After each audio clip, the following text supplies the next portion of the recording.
The Sunday dinner table was, as it had been for 30 years, a battlefield of quiet and of polite and of deeply, deeply passive-aggressive warfare.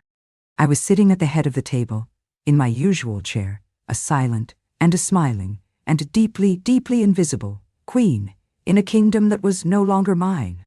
My son, my Robert, sat at the other end of the table, holding court. He was talking, as he always did, about his future, his plans, his ambitions. He was a man who was in love with the sound of his own voice, with the beautiful and the grand and the deeply, deeply fraudulent architecture of his own imagined success. His wife, a sharp and a brittle and a deeply, deeply ambitious woman named Amelia, was his perfect audience. She would nod, and she would smile, and she would look at him with a look of such profound and of such adoring and of such deeply, deeply convincing admiration that it made my stomach turn. I was, as usual, a ghost at the feast, a quiet and a smiling and a deeply, deeply irrelevant old woman, whose only role in this weekly performance was to provide the stage, my beautiful and my spacious and my deeply, deeply coveted dining room, and the props, my famous and my delicious and my deeply unappreciated roast chicken. "The market is ripe, Amelia," Robert was saying, his voice booming with a confidence he had not earned. "It's time to expand. It's time to take the company to the next level. We need a bigger office, a bigger house, a bigger life. Nay, eventual." He looked at me then, down the long, and the polished, and the deeply, deeply symbolic expanse of the mahogany dining table, and he smiled. A small and a casual and a deeply, deeply dismissive smile. "Of course," he continued, his voice a low, and a confidential, and a deeply, deeply insulting murmur to his wife, but a murmur that was designed for me to hear. "We'll have to wait for Mom's situation to resolve itself. But once it does, once we have access to the full capital of the estate, then the world is our oyster. The world is our oyster." And then he said the words that were the culmination of a lifetime of quiet and of creeping and of deeply, deeply soul-crushing disrespect. The words that would, in the end, become the epitaph for his own and his comfortable and his deeply, deeply fraudulent life. He looked at me, at his mother, at the woman who had given him everything, and he shrugged, a small and an insignificant and a deeply, deeply world-shattering gesture. "She's 80 years old," he said, his voice a quiet and a reasonable and a deeply, deeply monstrous thing. "She's had her time. She's too old to matter anymore. Too old to matter." Warn. The words did not just hit me. They entered me. They were a poison, a quiet and a slow-acting, and a deeply, deeply effective poison that I had been unknowingly ingesting for years, and that had, in that one, and that final, and that final, and that deeply, deeply satisfying moment, finally reached a lethal and a liberating dose. I did not cry. I did not scream. I did not protest. I just looked at him, at my son, my beautiful and my successful, and my deeply, deeply monstrous son. And I smiled, a quiet and a calm and a deeply, deeply dangerous smile. He thought I was a ghost, a relic, a quiet and a harmless and a deeply, deeply irrelevant old woman whose only remaining purpose on this earth was to die quietly and conveniently and to leave him her money. He had no idea that the ghost he had just so casually and so cruelly and so foolishly dismissed was also the secret, and the silent, and the deeply, deeply underestimated architect of the very fortune he was so desperate to inherit. He had no idea that I, his quiet, and his gentle, and his deeply, deeply invisible mother, was the queen of this kingdom, and that the queen was about to redraft her will. "Hi everyone, I'm Grandma Evelyn. I'm 80 years old. And my son, my only child, has just informed me that I am too old to matter. The secret I am sharing with you today is not that my son is a greedy and an entitled and a deeply, deeply ungrateful man. The secret is that he is also a fool, a profound and a spectacular and a deeply, deeply satisfying fool. You see, he believes that the substantial fortune my late husband and I built together was my husband's creation. He believes that I, his quiet and his bookish and his deeply, deeply domestic mother, was nothing more than a supportive and a decorative and a deeply, deeply financially incompetent housewife. He has no idea that his father, the brilliant and the charismatic and the deeply, deeply celebrated public face of our success, was a man who couldn't balance a checkbook. He has no idea that I, the quiet and the invisible and the deeply, deeply underestimated woman in the background, was the one who built our empire, brick by silent and by patient and by deeply, deeply unacknowledged brick. He thinks my only value is in my debt. He has no idea that my greatest and my most powerful and my most deeply, deeply satisfying value is in my life and in my will. A will that I, as of this moment, have decided to rewrite. A will that is about to become his own, personal, and his deeply, deeply deserved nightmare. So please get comfortable.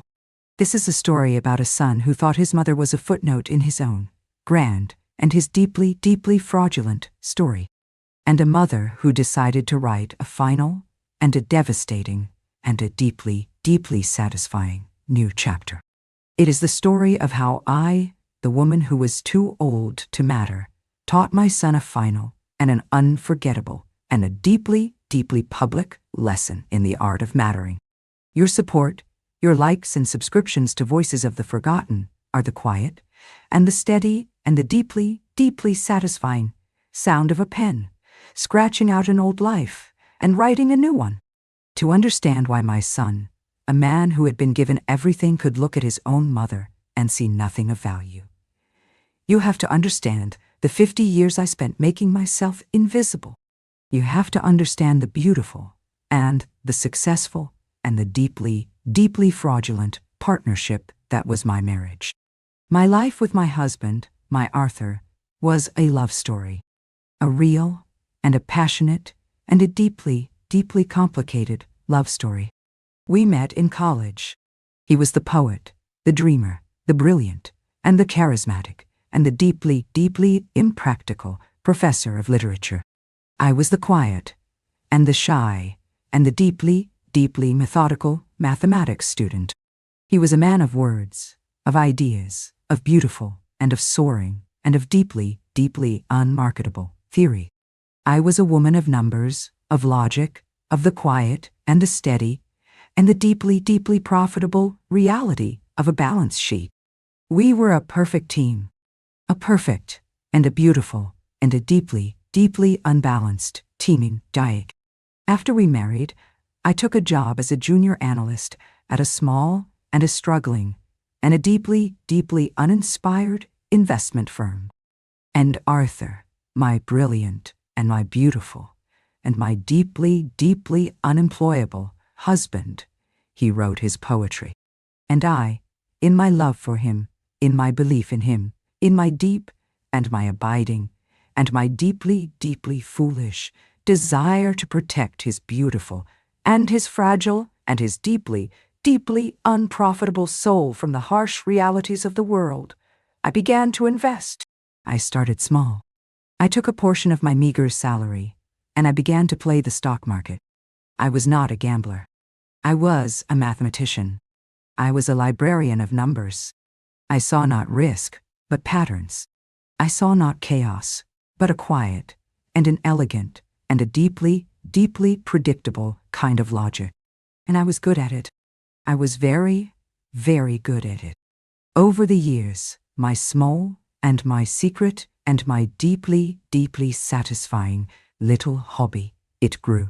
I turned a few $100s into a few thousand. I turned a few thousand into 100,000. I turned 100,000 into 1 million. And I did it all in secret.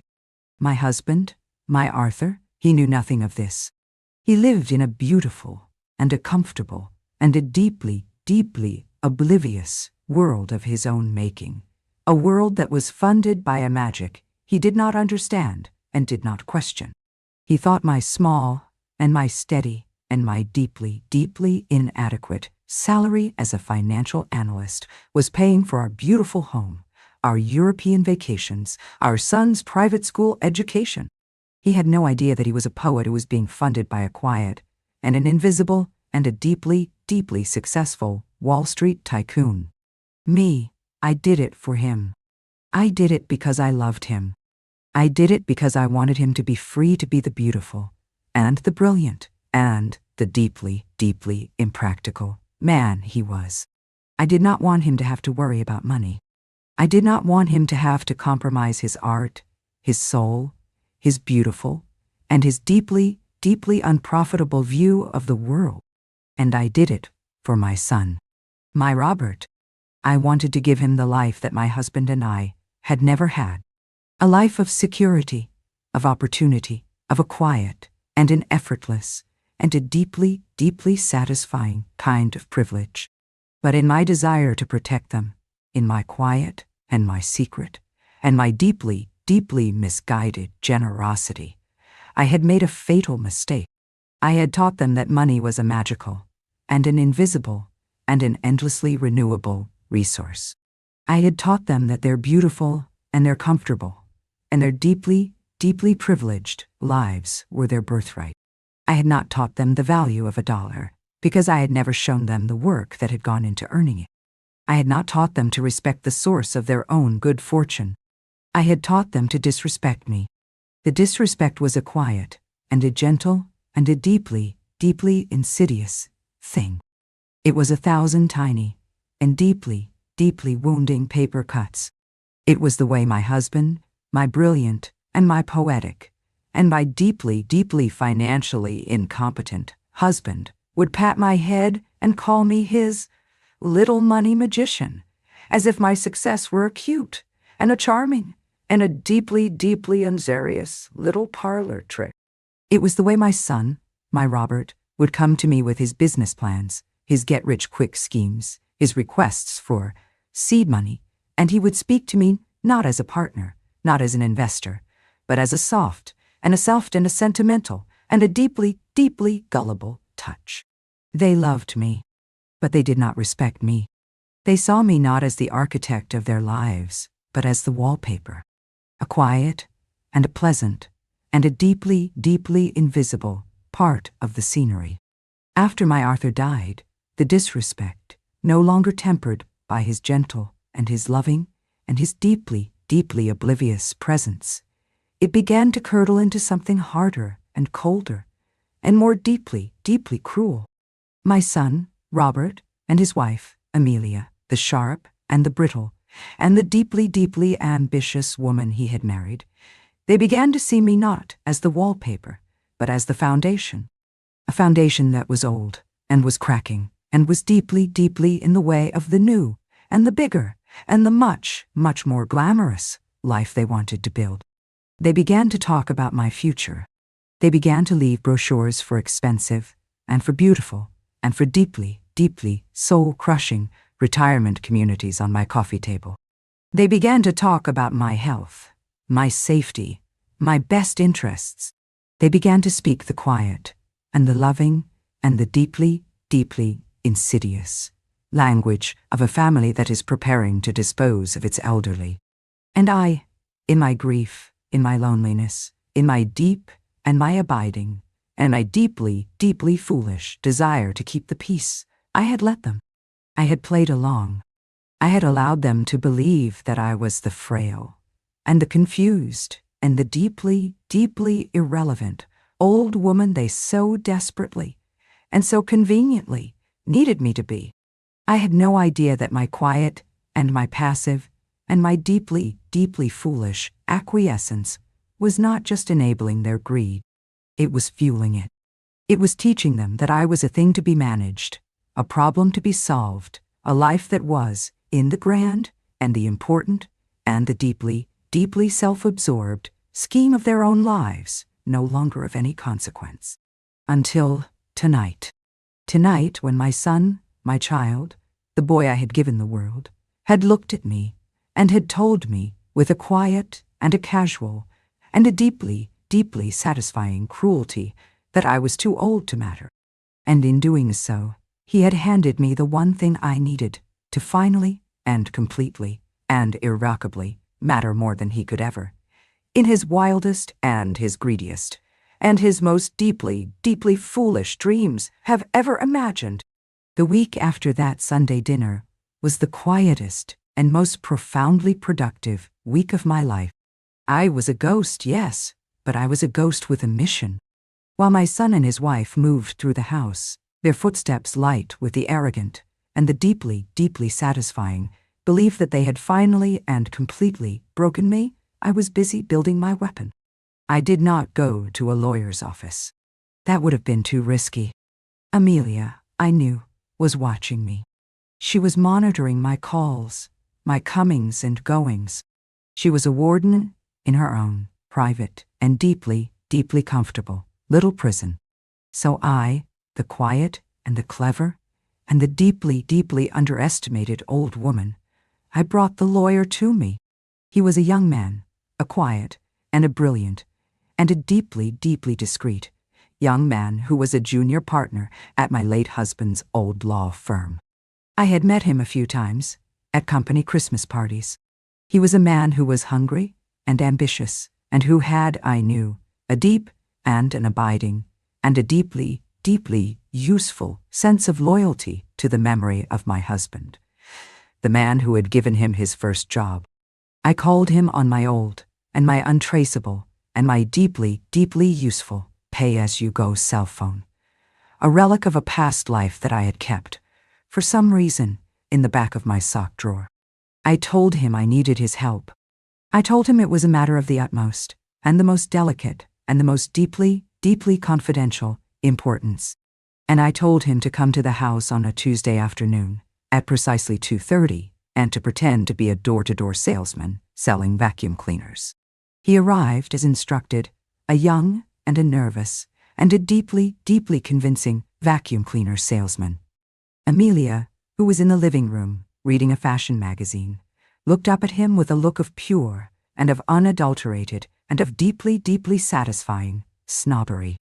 "We're not interested," she said, her voice a cold and a sharp and a deeply, deeply dismissive thing. "Go away." But I, the frail and the confused and the deeply, deeply senile old woman, I shuffled into the room, my face a mask of a quiet and a gentle and a deeply, deeply manipulative curiosity. "Oh, a vacuum cleaner salesman," I said, my voice a high and a reedy and a deeply, deeply convincing quaver. "How wonderful! I do so love a good vacuum cleaner. Please, young man, come in. Show me what you have." Amelia rolled her eyes with a look of profound and of weary and of deeply, deeply satisfying exasperation. She thought I was a foolish old woman, wasting her time with a common salesman. She had no idea that I was about to conduct the most important and the most satisfying and the most deeply, deeply profitable business meeting of my entire life. She left the room, of course. She could not bear to be in the same room as such a tedious and a common and a deeply, deeply beneath her transaction. And the moment she was gone, the young and the nervous and the deeply, deeply convincing vacuum cleaner salesman, he opened his sample case. It did not contain a vacuum cleaner. It contained a laptop, a portable printer, and a series of thick and of beautiful and of deeply, deeply satisfying legal documents. We sat there in my living room, too quiet, and a respectable and a deeply, deeply revolutionary old woman and her young and her brilliant and her deeply, deeply loyal co-conspirator, and we rewrote my will. The new will was a masterpiece of legal and a financial and of a quiet and a cold and a deeply, deeply satisfying poetry. It did not just disinherit my son. That would have been too simple, too clean, too kind. No, my new will was a lesson. A final and a brutal and a deeply, deeply satisfying lesson in the art of mattering. It began by acknowledging my son, Robert, as my sole heir. And then it began to list the bequests. First, to my old and my loyal and my deeply, deeply beloved housekeeper, Maria, a woman who had cleaned my house for 30 years and who had, in the past few years, been treated by my daughter-in-law with a quiet and a constant and a deeply, deeply insulting contempt. To Maria, I left a sum of $1 million and a handwritten note of my deepest and my most profound and my deeply, deeply satisfying gratitude. Second, to my late husband's university, the place where he had taught and had dreamed and had lived his beautiful and his quiet and his deeply, deeply satisfying life of the mind. To the university's poetry department, I bequeathed a sum of $5 million to establish a permanent and a beautiful and a deeply, deeply satisfying scholarship in his name. The Arthur Peterson Scholarship for the support of young and of struggling and of deeply, deeply unmarketable poets. Third, to the local public library, a place that had been my sanctuary, my refuge, my second home for my entire adult life. To the library, I bequeathed a sum of $10 million to fund a new wing, a beautiful and a spacious and a deeply, deeply satisfying wing, to be named the Evelyn Peterson Wing for the Preservation of Quiet and of Forgotten and of Deeply, Deeply Underestimated Stories. And then, and only then, came my son. And to my son Robert, the will now read, I leave the remainder of my estate. Whatever is left, after all my debts have been paid, and all my true legacies have been honored, I leave him with the quiet and the profound and the deeply, deeply satisfying knowledge that his mother, the woman who was too old to matter, has in the end mattered more than he could ever, in his wildest and his greediest and his most deeply, deeply foolish dreams have ever imagined. Zing. The will was signed. It was witnessed. It was notarized. It was a beautiful and a terrible and a deeply, deeply satisfying work of art. A final and a beautiful and a deeply, deeply satisfying poem, written in the cold and the hard and the deeply, deeply unforgiving language of the law. The young and the brilliant and the deeply, deeply satisfied vacuum cleaner salesman packed up his sample case, and he left. And I, the quiet and the frail and the deeply, deeply underestimated old woman, I sat in my armchair, the new and the beautiful, and the deeply, deeply satisfying will tucked safely in my handbag, and I waited. I was no longer a ghost. I was no longer a victim. I was a time bomb.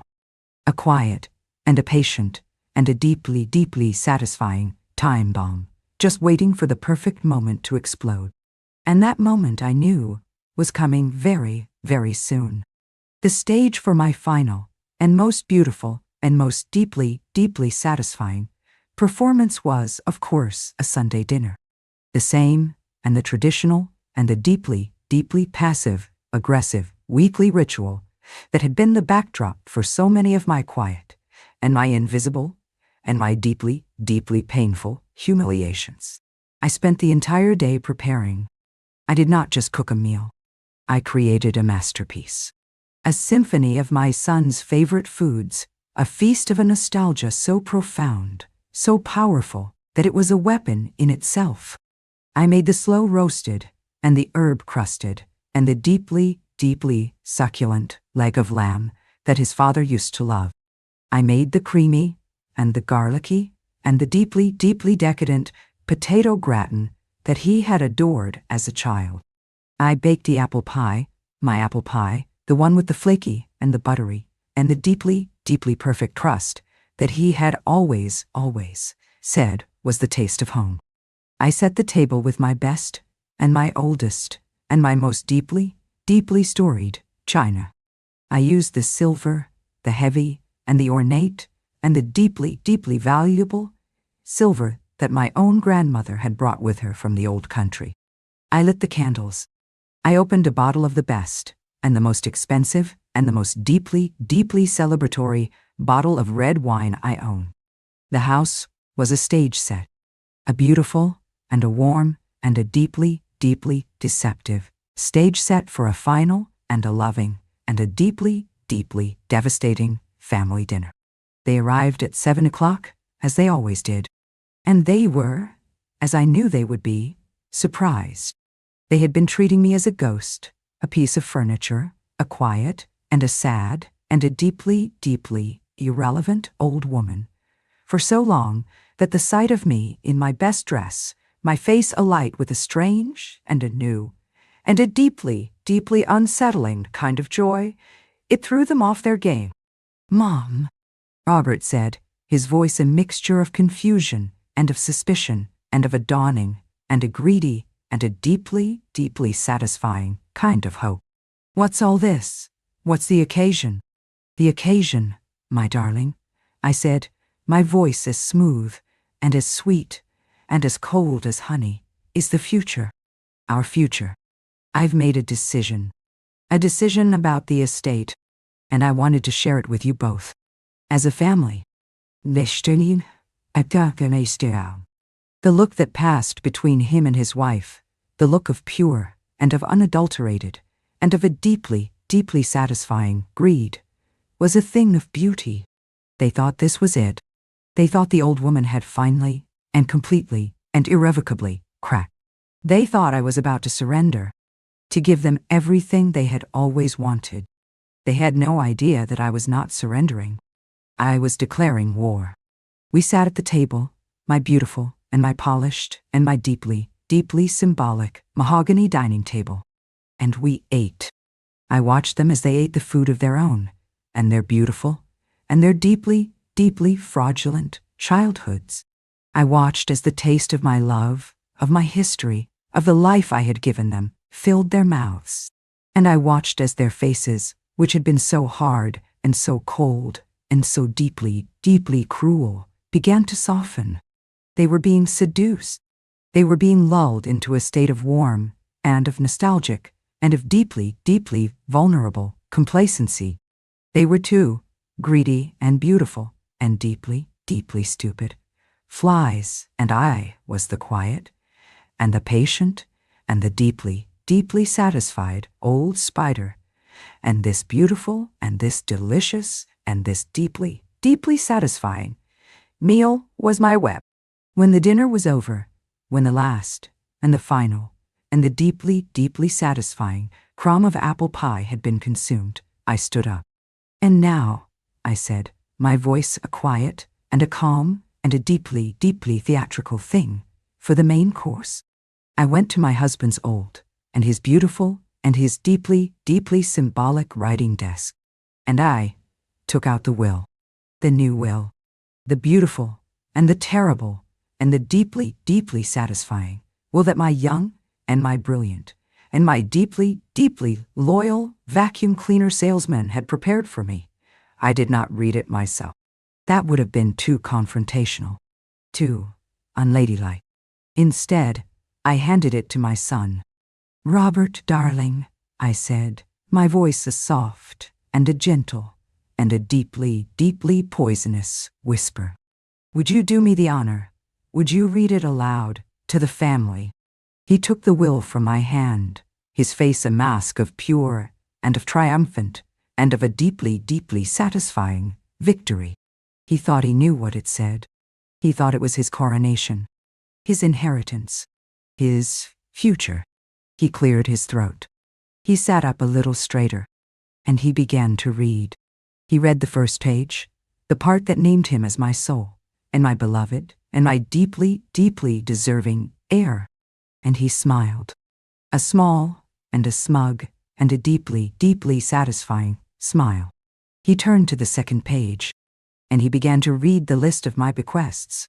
He read the part about my housekeeper, Maria Dada, and his smile, the small, and the smug, and the deeply, deeply satisfying smile, it faltered. A small, and a confused, and a deeply, deeply satisfying frown creased his brow. He kept reading. He read the part about my husband's university, about the $5 million scholarship in his name. And the frown, the small, and the confused, and the deeply, deeply satisfying frown, it deepened into a look of a dawning, and a cold, and a deeply, deeply satisfying horror. He kept reading. He read the part about the public library, about the $10 million new wing to be named in my honor. And his face, his beautiful and his successful, and his deeply, deeply fraudulent face, it began to crumble. And then he got to the final page. The page about him. The page that was his inheritance. The page that was his future. And his voice, which had been so strong and so confident and so deeply, deeply self-assured, it became a whisper. A raw and a broken and a deeply, deeply satisfying whisper. He read the words, the beautiful and the terrible and the deeply, deeply satisfying words that were his legacy. And to my son, Robert, I leave the remainder of my estate. Whatever is left, I leave him with the quiet and the profound and the deeply, deeply satisfying knowledge that his mother, the woman who was too old to matter, has in the end mattered more than he could ever, in his wildest and his greediest and his most deeply, deeply foolish dreams have ever imagined. And he finished reading, and he looked up at me, his eyes, his beautiful and his arrogant and his deeply, deeply greedy eyes. They were wide with a pure and an unadulterated and a deeply, deeply satisfying terror. He was not looking at his mother. He was looking at a ghost. The ghost of his own, and his beautiful, and his comfortable, and his deeply, deeply fraudulent future. And Amelia, his wife, his partner in crime, his beautiful and his brittle, and his deeply, deeply deserving co-conspirator, she just stared at him, her mouth opening and closing like a fish, her mind, her sharp, and her ambitious, and her deeply, deeply second-rate mind, unable to process the sheer, and the beautiful, and the deeply, deeply satisfying magnitude of her own, and her. The war was over. The kingdom was mine.